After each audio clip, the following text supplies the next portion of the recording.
Hiya, alright then. I've been cutting things back, it's August. A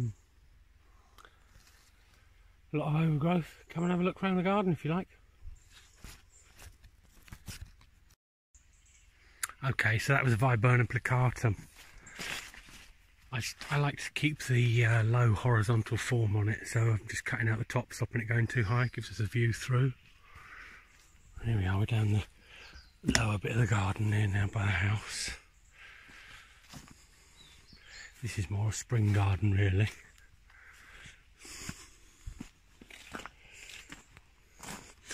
A nice rhododendron, oh god, maccabeanum. Nice big cream flowers. This is a layering I took from the original plant.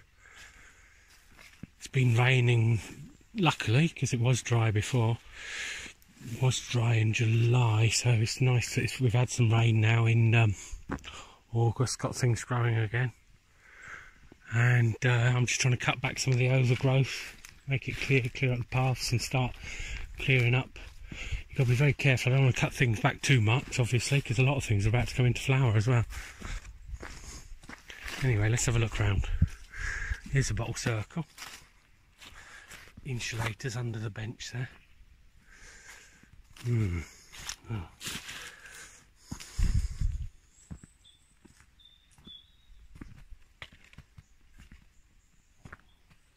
Trying to get a bit more light and things. It's surprising looking back at old photos how obviously it was a field when we started, but how everything's encroaching on each other, so it's sort of being judicious, deciding what you want to.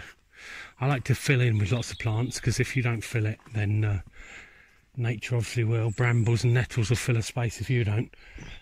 But try and be plan out what I want to keep and what I don't. Here you are, there's the pond. I started clearing out oh, well, that's the problem at this time of year. I'm just suddenly doing everything, you know. Start one job, start another two as well. I started clearing out yesterday a bit of the parrot's feather in the pond. Great stuff for rotting down in the compost, but not very nice in the pond because it just takes over and would eventually create a solid mat. Not very nice at all. You can't see the water, and you can't see the water lilies if you're not careful. So started clearing that out. Now this gunner got hit back a couple of years ago. It's never really recovered. Well, it's got leaves, but look at it. I mean, what I say, it's only 4 foot high at the most. It's not very good, really, is it? Used to be a much bigger beast. Through here, you can see Stilbe chinensis. Lovely detail on them, isn't it? That's a slowly growing clump. I've had a couple of seedlings come off that. Annula magnifica. I think the annula, I think somehow there's insulin in the root or something. That's where the annula comes from. But magnifica because it's magnificent. But look, a great big, look, that's possibly in places up to sort of 7-8 foot tall. I'm holding the camera well above my head now. Yeah, I'd say that middle one's probably getting on for 8 foot. We've got a damp bee underneath it. Someone hiding from the rain there.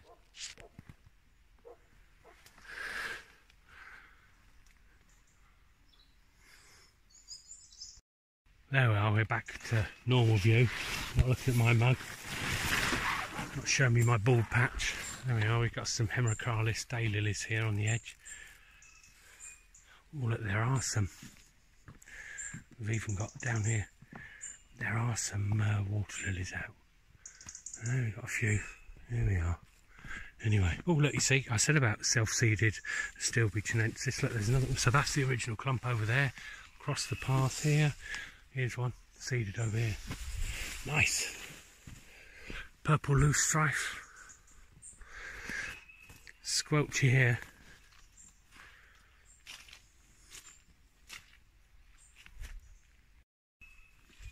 So here's another Innula magnifica. I'm not going to go on about them, but very similar.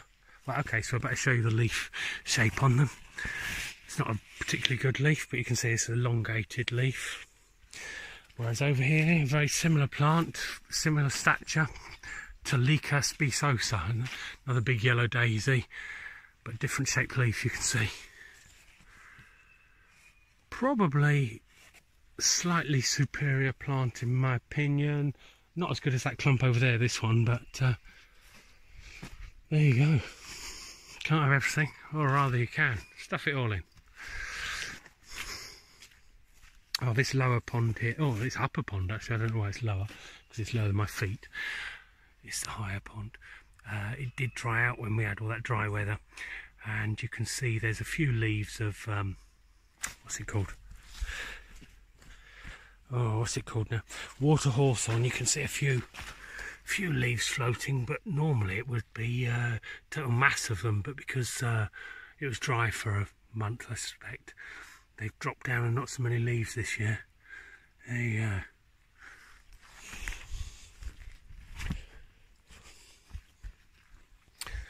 Little hostas. A friend of mine grew these from seed. They're only small little ones. He gave me in some little tiny pots. I met up with him when I was doing demolition work near his house, and he brought me some little seedlings he'd grown. Lovely.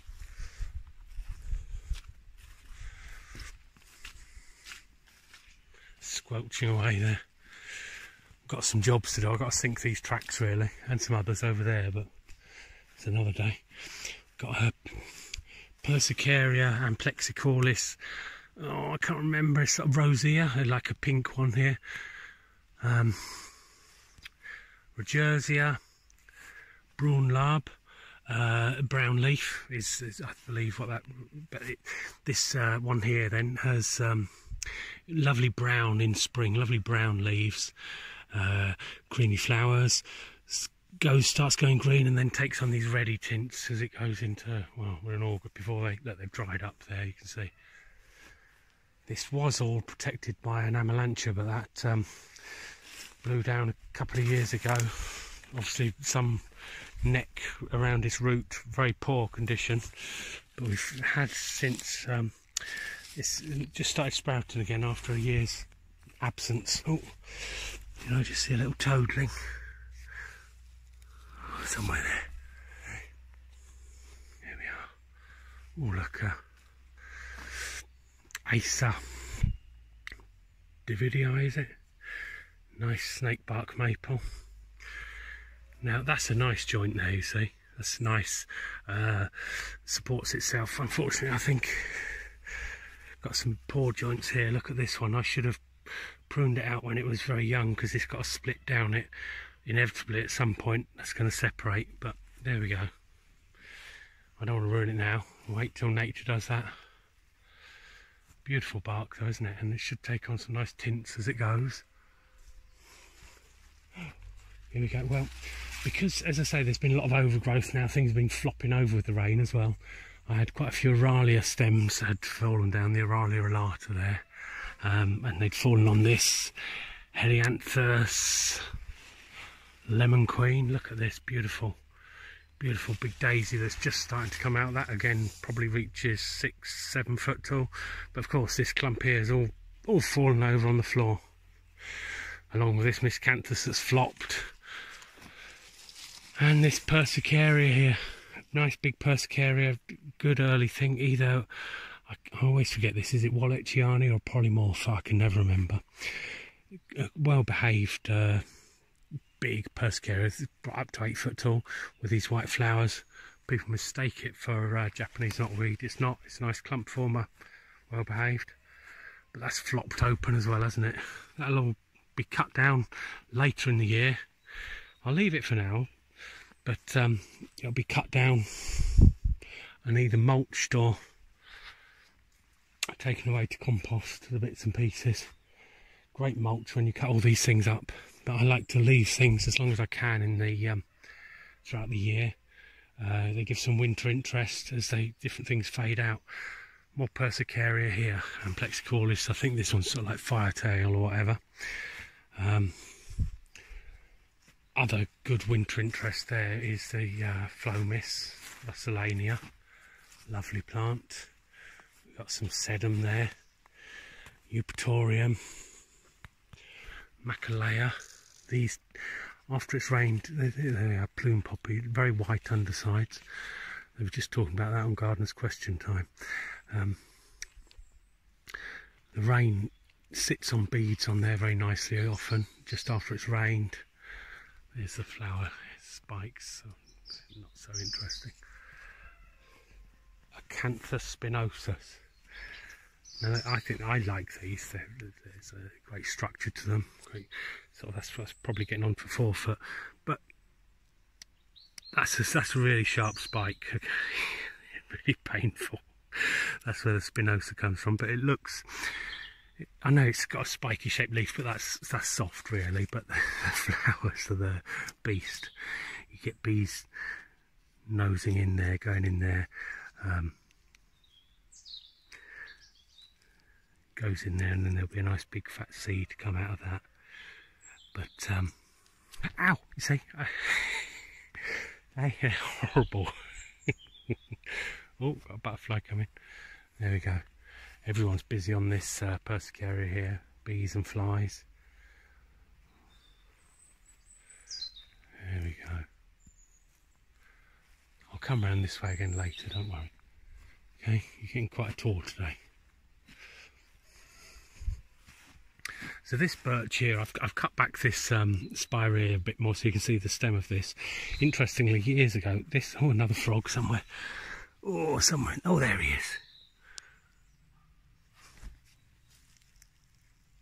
There we are. I cut this, no, I didn't cut it. Why am I saying cut? Hey? And I'm cutting everything at the minute. Look at that, it's supporting a bit of, nice bit of lichen as well. It blew over, you know, so it's got this curved stem at the bottom. I didn't straighten it up or stake it. It blew over and then it regrew straight. You know, I left it to see what it would do. There we are. I do love, that's just a straight sort of natural seeded birch. So I've picked up a seedling somewhere. Oh, here's another Tilica specosa. They do seed around a little bit. Not as much, not bad. Ligularia, look at these. I used to hate these. I didn't used to like flowers, if I'm honest. I grew a lot of things for their leaves, but I've grown to love flowers as well. I love this orange as well. It's really a lovely contrast, particularly with the purpley stems and the dark leaves, the undersides. And by leaving the flowers on as well, look, I've got quite a large colony of these. And if we go down, if we dive in, you can see some little seedlings, self-sown. That's a year or 2 old. Let's go in there. Oh, there we are. You can see some little seedlings coming in amongst the whole lot. So it's good to leave the leaves on, leave the flowers on and let them seed around. Aren't they beautiful? I love them. It's a bit of a Marmite thing, isn't it? But to me, they're wonderful. And look, I don't do anything about slugs apart from a bit of mechanical picking them off. As you can hear in the background, there are birds here. It's much richer bird song earlier in the year, obviously. But by being careful, I've developed this own sort of system here, and things look after themselves. I've got birds and other wildlife that just takes care of any problems, take care of themselves. I've recently just hacked back this Rose rugosa a little bit just to shape it up with a hedge cutter, just because I like to keep it as a bit of a dome.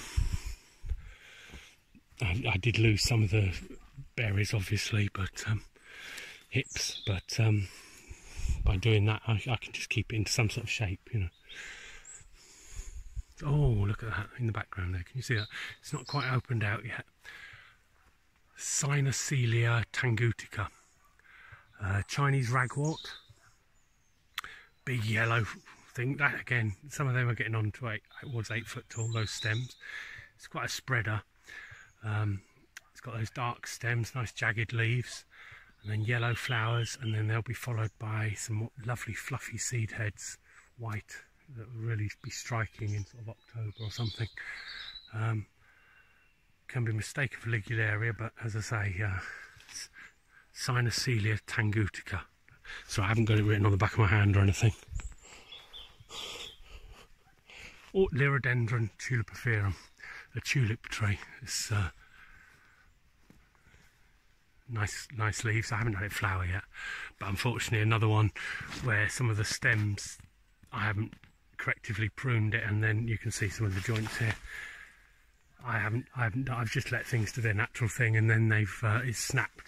It's lost some of its leaders. Its main leader might have blown off, and then I'll start again, you know. And so it's lost some of its shape, but there we are. Here we are. I was saying about the Macalea earlier. You can see here how the water tends to sit on the leaves then. Oh, they take on a nice colour in the autumn as well. You can see they're starting to fade, the older ones. Or a white Persicaria amplexicaulis alba, I'd imagine. Not so vigorous as the others, but a contrast. I really must sink these. I've just placed these here because it was muddy. And they wobble about a bit at the moment, but hey, when you've got a garden this big and when you're busy, you don't get everything done at once. Here we go. Prunus cerulata. Yep, that's it. Tibetan cherry. Look at this beautiful bark. It's wonderful, isn't it? Look at that. You don't have to look at my fingerprint there. But look at, isn't it beautiful? It's very tempting to do a bit of peeling. Just such a rich colour. The only thing I will say, you've got to be careful if you do get tempted to do this sort of thing. I haven't done it on this, but I know on where you can see here, probably it might be where I've peeled off a bit too much. You know, you get carried away peeling the bark, and then it gets damaged. I've got a birch tree up the top of the garden where I did similar, keep peeling off the bark, and in the end it got sort of like sunburnt and crusty, the stem, like that. So got to be careful, but it is tempting to have a little peel. But isn't it a beautiful stem? Wonderful tree. Not particularly wonderful tree, wonderful stem. It's rather bland leafage. It's not particularly full and healthy, is it? The flowers I've not insignificant. I haven't noticed them. No autumn colour or anything either. Sparsely spaced leaves, not great, but the stem worth it for that. Especially, I mean, I've got this is a multi-stem one, not great multi-stem, because if it was great they'd all be even sized. But it is beautiful, isn't it? Beautiful. That's why I've cleared around it. There used to be a big Cotoneaster here. I had a Cotoneaster archway here, but now that I wanted to, there used to be an archway, but I wanted to get a bit better view going through there. There you go. The creature tower. You've seen that before. Now you can see here, this is what I do. This is the neighbouring land over there. So this is what I do with all my cuttings. I don't burn. I tend to put all my heavy cuttings around the edge of the garden. They dense up the borders, stop Bertie. You've seen Bertie, little chihuahua who lives here. Stop him wandering through the hedges. They give somewhere for wildlife and things to live, more habitat again, which is great, because as you can see they maintain the slug population and everything, and they're a joy to see. And then softer stuff I put in my compost, which I might show you my compost heap later. I bet not everyone offers you that. Here we are. Euonymus alatus. Eh? There's so many debates. People, oh, Euonymus alatus, elm, and what's the other one? Acer campestris, field maple. People are always arguing about it. Everyone's insistent, but that one's Euonymus alatus. Okay, so have a little look. So look, here we are.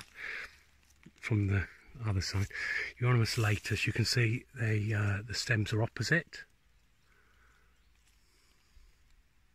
They're not alternate. You can see how it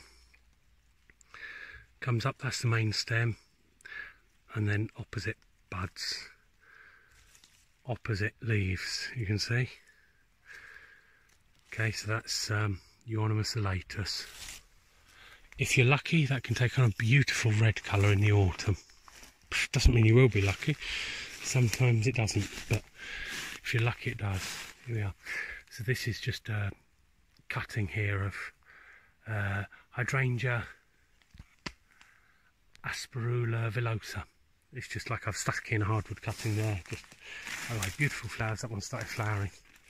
Here's the main plant over there. I'll show you that. We'll come back to that, eh? Okay, so here's coming through. Sequoia dent. Oh, here we are. Another. Yeah, I tell you, this is what it's like. I get distracted. Get distracted with everything. Persicaria amplexicaulis. This one's called Guido's form. Quite a nice colour again. It's one of my favourites. I've got a favourite even better than that. But there you go. Aruncus, more Persicaria polymorpha stroke Walliciana, whichever one it is. Here we are. Sequoiadendron giganteum. Look at this. You see, look at that. Can you? Yes, that's a very tactile, beautiful tree again. It's not that old. My mum grew it from seed, so maybe it could be 20 years old. But look, I don't know if you can see how big it is. It's just enormous. And then there's these. I've cut stems off as to lift it up so I can see the trunk, because it is such a beautiful, lovely, spongy, wonderful trunk. But it also has these. Every now and then, you get these latent buds appear. Where obviously it's ready. If the worst happened, the top blew off or whatever, it's ready to shoot and start again. I know it did have a latent bud lower down here somewhere, but then that obviously has disappeared as it's moved forwards in time and put another one up slightly higher. Wonderful. Lovely tree. I love it. Okay, now I'm going to traipse over these Silphium and Valerian, like you do. Looking back, there's a nice hydrangea quercifolia, the oak-leafed hydrangea. Nice. This is what I was showing you. Keringshoma palmata. Okay, now this one here, I'm quite surprised at this. Here you are. So there we are. Let's have a look at some of them. There we are. Nice. Look at the interesting how the stems erupt through the middle of. Well, it's a pair of leaves, but it looks like it comes through the middle, doesn't it? And these nice circular buds for the flowers that then open out like this.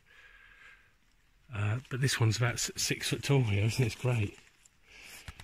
Very nice. Keringshoma palmata. It might be palmatum, I don't know.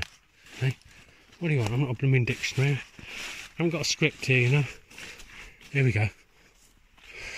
Hydrangea. I know we're going back to the other hydrangea. I'm going to have to wait.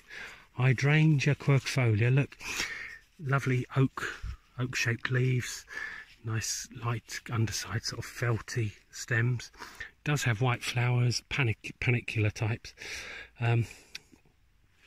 Takes on in late, maybe about January or something, because that's when it sort of gets cold enough. You'll get some nice red, real rich reds coming in if it does drop its leaves fully. But we haven't had cold enough spells for it to fully drop. You know, thinking that because it's from America, I think it gets colder and does a better job there. Here we are. This hydrangea asperula villosa. May I introduce you? Here we go. Look at that. Aren't they beautiful? They are fantastic, aren't they? And they also have this damp now. Almost like fairy dust where the little bits come off there, isn't it? It's wonderful, wonderful. Red stems, lovely purple, and then the white lace cap bracts around the edge, or the pale violet, whatever you want to call it. I don't know. What am I, some colour wheel? Look at those, aren't they beautiful? And then these great big felty leaves as well. Furry stems, great thing. But obviously I planted this one much too close to anything else, which is why I stuck in cuttings over there. So I started cutting that back and sticking that in here, there and everywhere. Here are a couple more cuttings that have just been stuck in and taken root, but they're not flowering here. Maybe I'll move them, maybe I won't. Hey, we'll wait and see. Hey. How about this then? Acer, another one. Acer Griseum. Lovely paperbark maple. Eh? Again, inexpertly planted too near anything else and not properly managed when it was young. But hey, beautiful. And that'll take on some nice reddy tints when it starts dropping its leaves. Hey? I did find this year, it has here we are, look, it has some seeds. Can you see them? There we are. I did find a seedling Acer palmatum purpureum down in this area this year, so hey, fingers crossed. Maybe I'll take some of those seeds and put them in somewhere else. Look at them. Yeah, there's quite a few. Does it think it's going to die? Hey? Here we go. Oh, sort of flapping around in the undergrowth there. Oh, there we are. Is that a thrush? Coreopteris tripertis. Oh, look, okay, you don't like my pronunciation. Okay, there we go. That's what I'm going to call it. It's something you see quite a lot of I've seen in quite a few gardens around Ceredigion. This one, quite nice. Nice tall thing again. What are we talking? 6 foot, 6'6". Oh, there we are. Hey, look at that. Isn't that got a beautiful form? Persian ironwood. Beautiful form, isn't it? Weepy form. It does have some nice bark as well, but I'm not going back there now. Deal with it. Hey, there we are, looking back at the sequoia dendron. Got a little bit burnt on this side from the wind this last winter. Oh, what am I doing? Tripping over this. Thalictrum. Thalictrum delvanii. Such delicate little flowers. See, let me show you. Look at that. Tiny little things. Aren't they beautiful? And then these lovely leaves as well. So delicate. Hold on to the raindrops like that. Beautiful thing. Isn't that wonderful? Oh dear, I don't know what's happened here. Something's upset this Cornus causa. Oh, I never know. I'm not a virologist or anything. I don't know what. Oh, look at that! I've never seen that before. I know because they say they have like strawberries, Cornus causa. I've never noticed one before. There we are. Obviously not strawberry really, but wow! I've never actually noticed it fruiting before. Hey, well, it's worth. I'm glad you came now, making me have a closer look. Beautiful. Bit disappointed with this dieback, but there you go. Wow, I'm pleased with that. Not the dieback. Oh, and look at that. Look, can you see that? See that white flower over there? Let me see if I can zoom you in. Oh, look at that. That's Stewardia pseudocamellia. That's a nice tree as well. That has nice reddish autumn colour. That has peely bark as well. You can't really see from this distance. And obviously the pseudocamellia, like false camellia, like flowers. Isn't that wonderful? Eh? And here we are. We're back the other side of this Cynocelia tangutica. Eh? God, I've been exercising my all my vowels today. Other side of the ligularia I showed you earlier, and the birch and the liriodendron. I hope you're taking notes because I'm going to be doing a test at the end. Okay. Here we are, looking back down.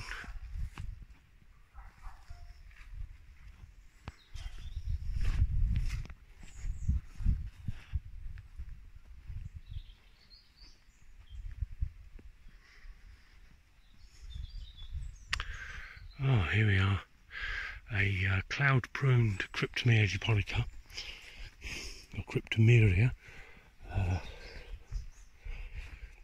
So it was like It's a nice little conifer that takes on sort of browny tinges over the winter, and then nice green soft juvenile foliage, because this is the variety rather than the okay, so this is, I believe, elegans, Cryptomeria japonica elegans, but as it aged it started leaning over and was getting heavier and heavier, and I think it was going to fall over, so I trimmed out the stems, formed this sort of shape with it.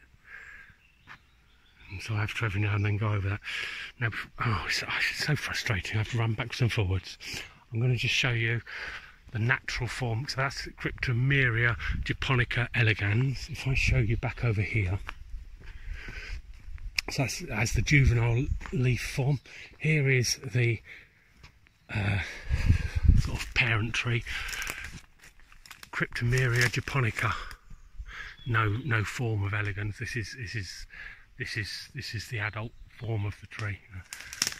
There we are. Again, a nice tree in itself, which again, this one has taken on a bit of a lean. Hey, so maybe, but it's more open, it's not so dense, the foliage, is it, or anything. And more spiky to the feel as well. I'm going to fall over if I'm not careful, stomping around everywhere. Here we go. So we go back down here, under this, what's this now? Oh goodness, Cercophilium japonicum. Very soon this is going to start taking on some lovely tints in autumn and smell of toffee apples. But maybe I'll show you around again then. Well, you won't be able to smell it. There we go. Oh, Japanese anemone. Here we are. There we are, we've come around the other side of the pond now. I just wanted to look back up here. You see, this is the Inula that we were looking at earlier. Also, there, the tree there is starting to take on some nice dark notes. That's Nyssa sylvatica. So that should take on, I'm hoping that'll take on really nice red tones and everything in the autumn. Here we go, looking up. Another birch there. Look, aren't the rowan berries really rich this year as well? I don't know if you can see them, really rich colours taking on there. There we go.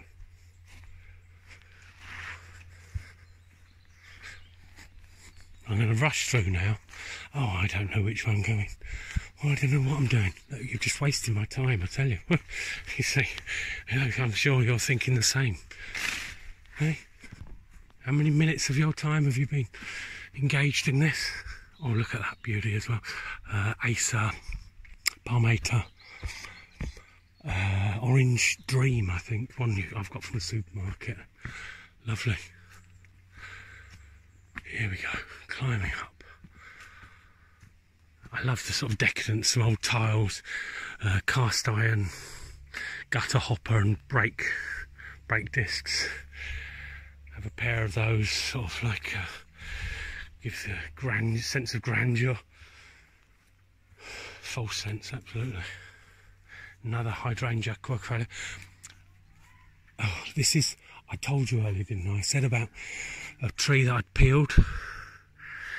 This is the birch. I took too much of its bark off. You see it's white up above, white below where I did it, where I peeled it too much. Oh, luckily a bit of lichens hiding that embarrassment. Another self-sown Talica spicosum, hosting somebody there. Oh, here we are. An elm. Okay, so it's quite tall, isn't it? It's maybe 20 foot. Let's have a look and see if we can find any stems here. And they're all a bit blooming high, aren't they? The corky ones. You can see it has a corky nature. This is a badly pruned one here. It's rather embarrassing. Perhaps I need to get to editing. Okay, but they're not. They're alternate, not opposite, aren't they? You see, corky stems again. Ooh, there we are, elm. And then, well, it's tough. You can't see the Acer campestri. I'm not going to show you that corky stem now because I don't have one to hand. Here we are looking down. Oh, I just saw a blackbird dive in there to get something to eat, no doubt. And here we are, heading in. The beanstalk. I need to blow these leaves off. Love the moss.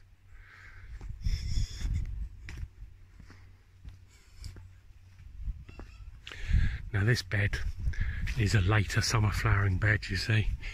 It's still got more to come out on it. And in the distance you can you just see there? That's the Cambrian Mountains. So Tregarron's probably about there, but you can't see it. Yeah, so that's heading up towards Fire Ross, I suspect, up there. Yeah, lovely. So if you go through here, I've been strimming in the what I call meadow, what I call. I don't take it all out at once. Take out various areas, leave it to seed a bit. There's a lot of things live in here. As I was strimming the other day, there was toads, frogs, grasshoppers, butterflies, moths. So I wouldn't want to devastate their environment, totally get rid of it all at once. And I want to leave things, just slowly do it over the winter. I'll cut back bits and pieces. Yeah, nice tansy. More Helianthus lemon queen. Oh, look at that, nice smell with the tansy then. Nice smell as we go past here. Got a vine here. Oh, there's some noise over there. I don't know what's going on. Sounds like some sheep are going out somewhere.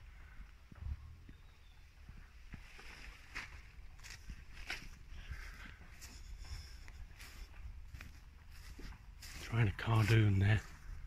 Got this nice self-sown verbascum. Got this nice sedum matrona, lovely dark foliage. That's quite a nice one.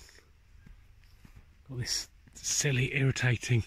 I moved it from somewhere else. I've had it for about 15 years. I wanted to grow. It didn't like where it was before. I lifted the root and it's come here. Buddleia alternifolia.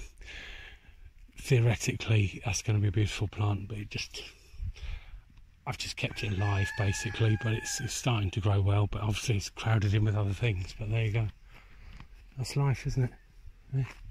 Can't win them all. Ooh, savaged mouse there, somebody's been nibbling. Here we are, let's go up to the compost then. I've been piling on all sorts. All the cuttings and things that I don't use directly as a mulch, I chuck on here, along with all food waste and all sorts. I have to cover up, obviously, because the dogs. People say, oh, don't put food waste on because you attract rats. That's why I've put this a long way from the house, because I found rats used to be attracted to any bins or anything, any form, anywhere where you've got that food. If you have food waste, bones and the like, then you're going to get rats, sorry. So the further away it is, the better, and then I bury it under this. Here we are. You see, I was saying earlier about the parrot's feather. Here's some I lifted out of the pond. Now here's some that's been in for quite a while, a bit older, you can see, but it's still got, it needs a bit more time because it's still got a bit of life in it. But paper, I had a bit of grass cuttings because I try to balance the form of the compost, keep it sort of moist enough but not too, but it all rots down into a beautiful stuff that I pot things on into. It's quite sweet smelling. But you see, I put, this is some bamboo I put in like about January, I think. You can see the stems are now gone a bit soft and everything. And here's some I put in yesterday. Here's some. There we go, all rots down nicely in the end. Hey, well, goodness me, you've been with me a long time. I've got work to do. And I think you have too, hey? Hey, if I can even ever upload such a thing as this.